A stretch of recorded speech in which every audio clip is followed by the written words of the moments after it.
welcome to the first online lesson for science with Mr. Abraham. Up until this point in our lessons, we've been looking at sound. We've looked at the different types of waves. We've looked at what type of wave sound is. We've looked at amplitude and pitch. And then in the previous lesson, we looked at how we can detect sound. We looked at the ear and how that can be used to help us locate where sound is coming from in the environment. Today's lesson, we're going to be looking at echoes and ultrasound. So the title is Echoes and Ultrasound, which you need to write in your book. The first line objective is that you should be able to describe what an echo is, you should be able to describe what ultrasound is, and you should be able to describe some uses of ultrasound. Now, this is quite a difficult topic that we're going to cover today, but if you persevere with it and if you really focus on what we're covering, I'm sure that you can all get it. Okay? So the first learning objective says, can you describe what an echo is? So the first key word of today's lesson, and I'm going to put it in green as I would normally in a lesson, is the word echo. Now, an echo can be defined as when sound reflects off a surface. So an echo is defined as when sound reflects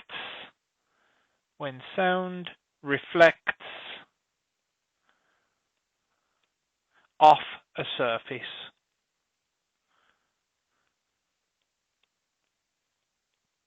Okay. Now, we do hear echoes when we're in caves, when you shout out your name, and there's always the stereotypical of someone going, hello, hello, hello, like that. The word hello is a sound, it's a particular frequency of sound waves that are then reflecting off the walls, bouncing back into your ears. Whenever we have an echo, there is always a time delay between it.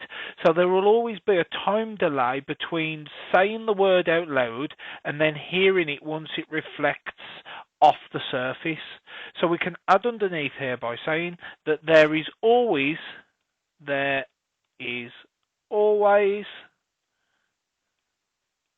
a time delay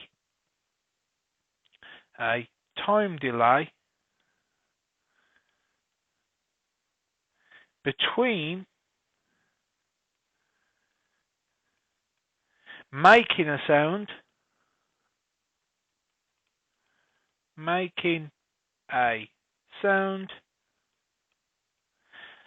and hearing an echo.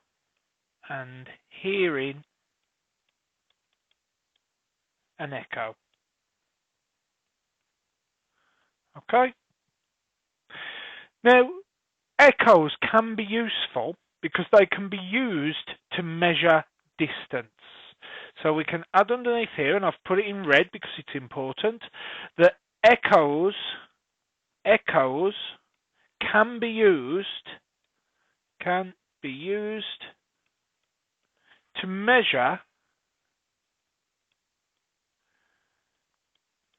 distance.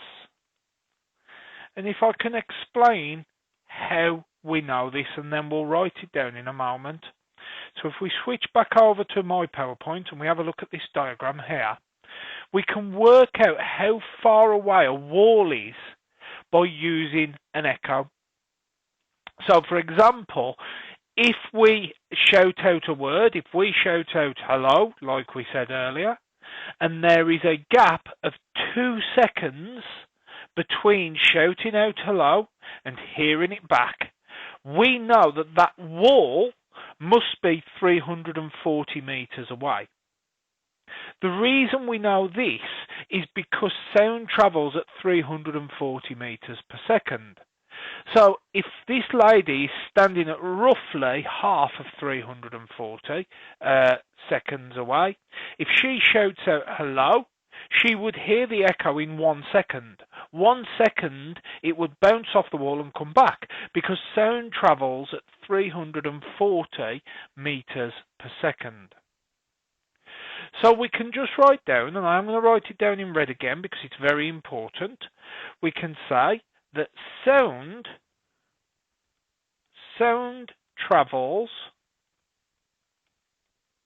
at 340 meters per second in air.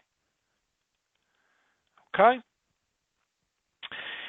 If we can then say that echoes, in fact, no, we won't say echoes. We've already said that up here. We can say that if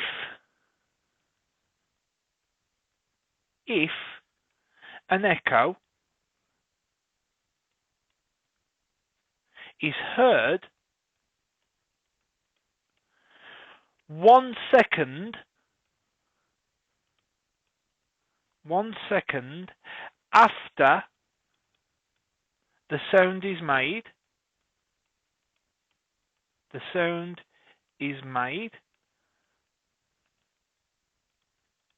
comma, the object the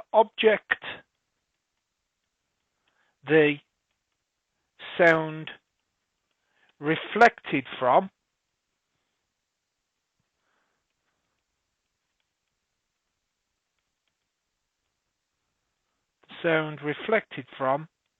must be 340 meters away. 340 meters away. So we've said if an echo is heard 1 second after the sound is made, the object the sound reflected from must be 340 meters away. So that should be 340, that is a 0, okay? Again, this is because if it has heard back after 1 second, it must the sound travels at 340 meters per second, therefore it would bounce back. In fact, if the object was 340 meters away, it would need to be 2 seconds. Okay, so the sound would move for 340 in 1 second to reach the object. It would then need to move back at 340 seconds to reach our ears. Don't worry if you don't understand that. That is a very difficult concept. Okay, you may need it for the questions later on, but please don't panic if you don't understand that. So we can put the subheading, how to reduce echoes. How to reduce echoes, and I'm just trying to decide which colour to use. So, how to reduce echoes. And underline it. Now, there is another keyword that you need to know for this section, and the keyword is reverberation. E-R-B-A-T-I-O-N.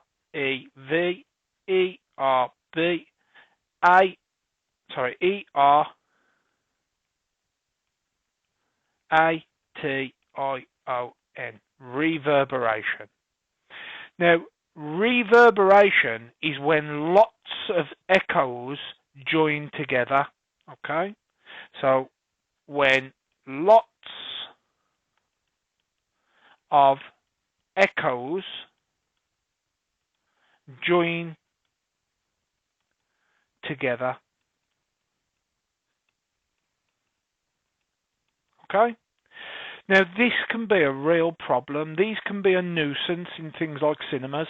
If we can get lots and lots of echoes joining together, it can ruin the experience that people have at the cinema. So we can add underneath here that this is a problem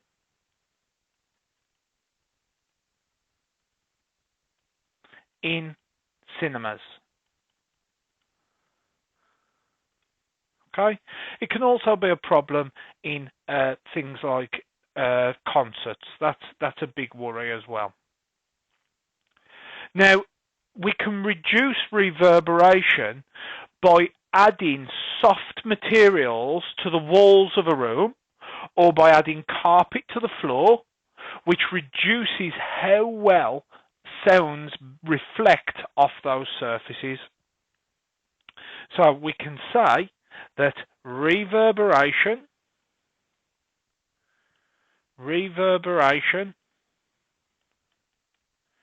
can be reduced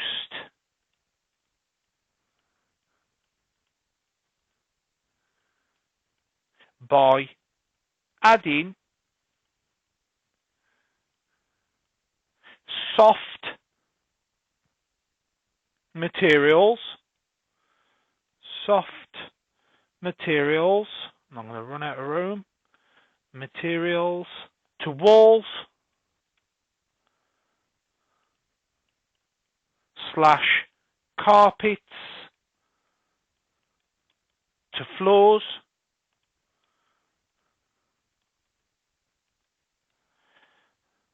to reduce the reflection of sound, to reduce reflection of sound. So we've said that reverberation is when lots of echoes join together. This can be a problem in things like cinemas and concerts. Reverberation can be reduced by adding soft materials to walls, carpets to floor to reduce reflection of sound. So an echo is when a sound reflects off a surface. There's always a time delay between making a sound and hearing an echo. Echoes can be used to measure distance. The reason we can do this is because sound travels at 340 meters per second in the air. If an echo is heard 2 seconds after the sound is made, the object the sound reflected from must be 340 meters away.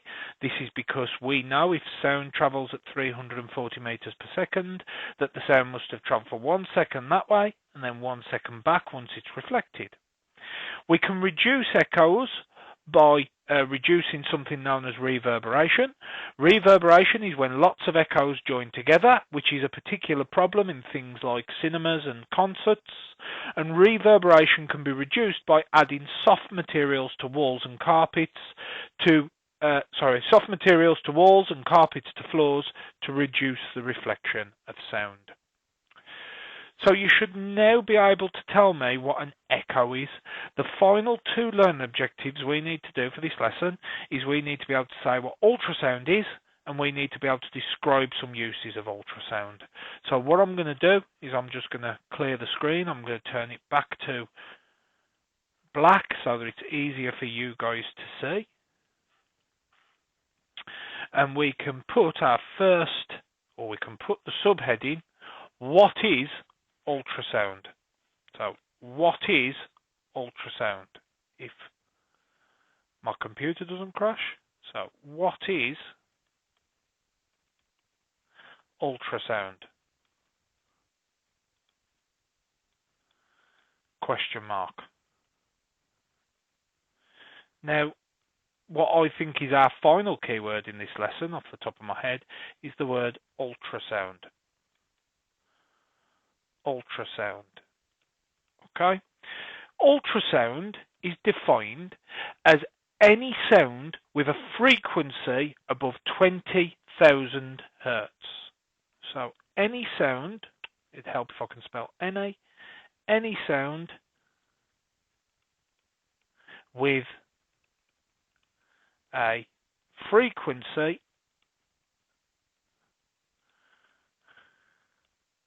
above 20,000 hertz. Okay? Now, hertz must have a capital H and a lowercase z. Okay? Remember, if you look back at our previous notes, we've said that frequency is the number of waves per second. So, number of waves per second. So an ultrasound is a sound that has a frequency of above 20,000 hertz. That means that there are 20,000 waves passing for every second. Now there are lots of uses for ultrasound. Okay, so we can say we can put that. I could do with some more colours here, really, couldn't I? We could put that some uses of ultrasound include colon. The first one that we've got that we need to talk about is doctors using them to make images of unborn babies. So number one, we can say doctors use ultrasound to make images of unborn babies. Unborn babies. And I've got an image on the PowerPoint to show this. So what doctors will do is they will use ultrasound to fire a sound wave into the mother's stomach so that it penetrates into the uterus. The sound waves reflect off the baby and they come back where they are picked up by a sensor. The echoes from the baby are used to produce an image of the growing fetus that we can see here. So we can just add underneath here by saying that we can say that echoes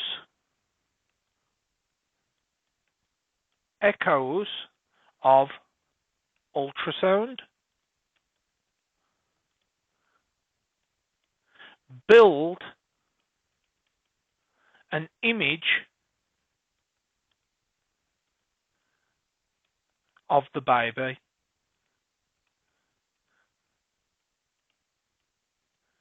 Okay.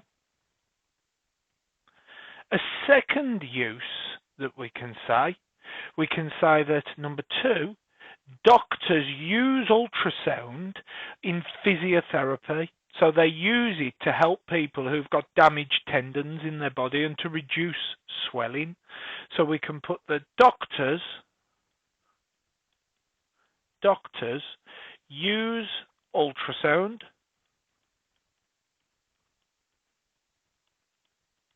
in physiotherapy. Physiotherapy, it'd help if I could spell physiotherapy. So it's with a Y, not an I. So we've got physiotherapy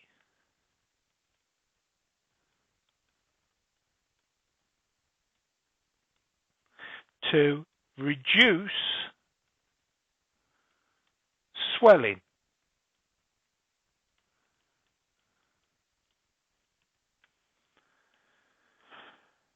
The final example of ultrasound, how it can be used, is that they can be used in what's known as sonar.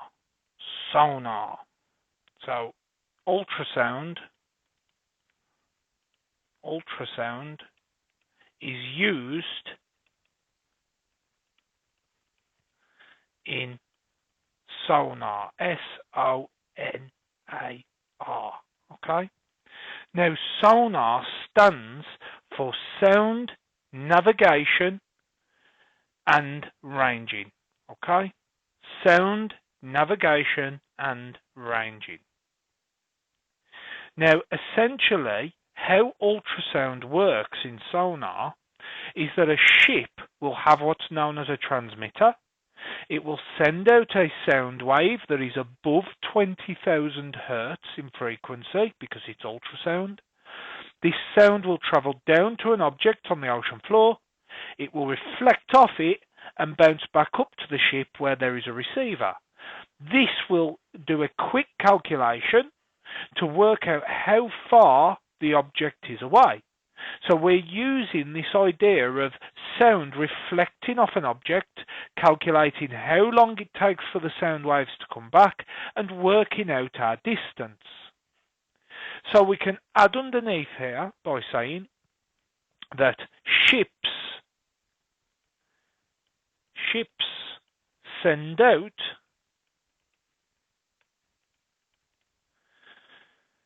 ultrasound from a transmitter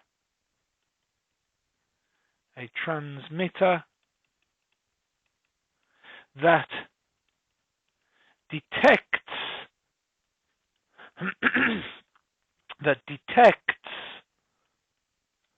the echo, calculating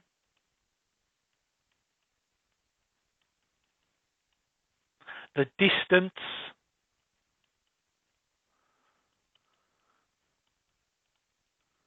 of the object.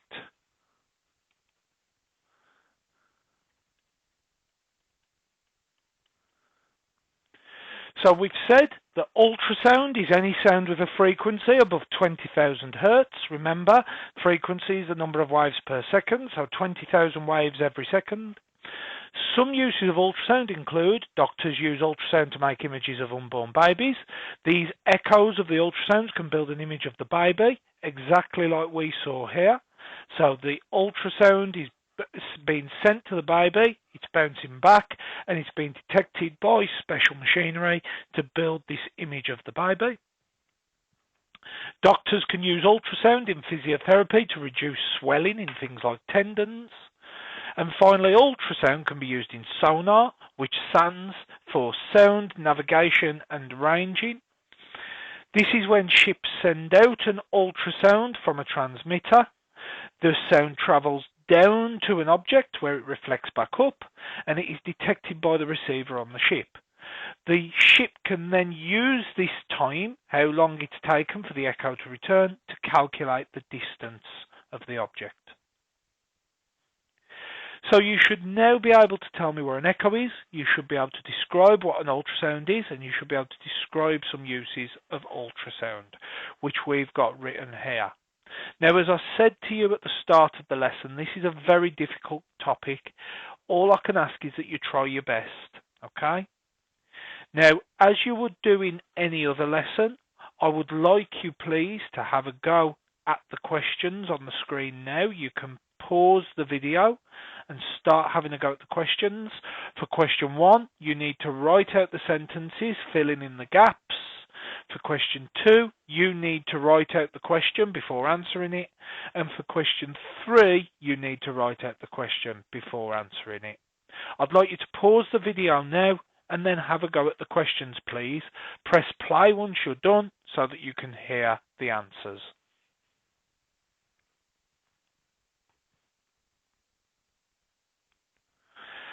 Okay then, folks, so you should have spent some time having a go at these questions. If you've got a green pen at home, I would like you to mark your work with the green pen and make corrections wherever you need to put them.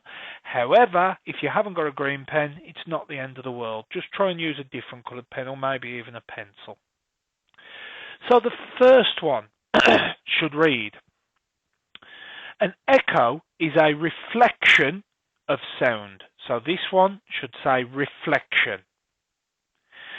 You can use the time between making a sound and hearing an echo from a surface to calculate the distance to it.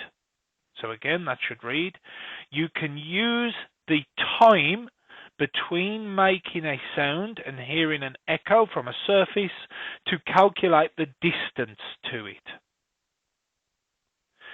Soft materials absorb sound and reduce echoes. So soft materials absorb sound and reduce echoes. Animals use ultrasound to navigate and communicate. So animals use ultrasound to navigate and communicate. So for example, this is something we didn't really talk about in the lesson, but you could have researched. Bats use ultrasound to work out where they're going because it's very dark, and they wait for echoes from surfaces to work out how far they are from them. Well, things like whales use ultrasound to communicate through the ocean. The final bit should have read, ultrasound is used to make an image of a fetus or break down inflammation. Fishermen can use ultrasound to find the objects of the ocean. You could have had treasures there as well, that would help, or fish, yeah? Because remember, fishermen are also going to use this sonar to detect how deep rocks are so that they don't crash the boat. But for that one, I would have accepted objects, fish. I'd even accept treasure. That's fine. So I'll read through this one more time. An echo is a reflection of sound. You can use the time between making a sound and hearing an echo from a surface to calculate the distance to it. Soft materials absorb sound and reduce echoes. Animals use ultrasound to navigate and communicate. Ultrasound is used to make an image of a fetus or break down inflammation. You could have also had scars. Fishermen can use ultrasound to find the fish or objects or treasure of the ocean. The second question said, describe one way that a doctor might use ultrasound. So doctors use ultrasound to make an image of a baby. They use ultrasound to break down scar tissue that's inside of joints. So for this one, you should have said to make an image of a baby or to break down scar tissue. The final question says, imagine that you are the captain of a fishing boat. Write a detailed presentation that you will show to the fishermen explaining how to use sonar to detect shoals of fish. So if we have a look back at our image, you should have referred to this. This is in the PowerPoint that I've sent you. So for 1 mark, you should have said that the ship sends out ultrasound. So it sends out ultrasound for 1 mark. This comes from what's known as a transmitter for a 2nd mark. This creates a pulse of ultrasound which reflects off objects. So this ship sends out ultrasound from transmitters, creating a pulse which reflects off objects. The reflected sound of ultrasound is known as an echo, and this echo is picked up by a receiver. So 1 mark for saying that ultrasound is sent out, 2nd mark for saying that a transmitter sends out the ultrasound, 3rd mark for saying this creates a pulse of ultrasound which hits an object and reflects. 4th mark comes from saying this creates an echo of ultrasound which is detected by a receiver for a 5th mark. For the 6th mark, you needed to say that the computer in the ship then calculates the time taken for the echo to return and the distance of objects can be picked up on. So that concludes our first lesson of online learning. You should now be able to tell me what an echo is, you should be able to describe what ultrasound is, and you should be able to describe some uses of ultrasound. Should you have absolutely any problems with this lesson, either comment on the Google Classrooms or send me an email so that I can rectify any problems you may have. Our next lesson will come out when our next lesson is scheduled. You are expected to do the work again, so I will speak to you then. Thank you.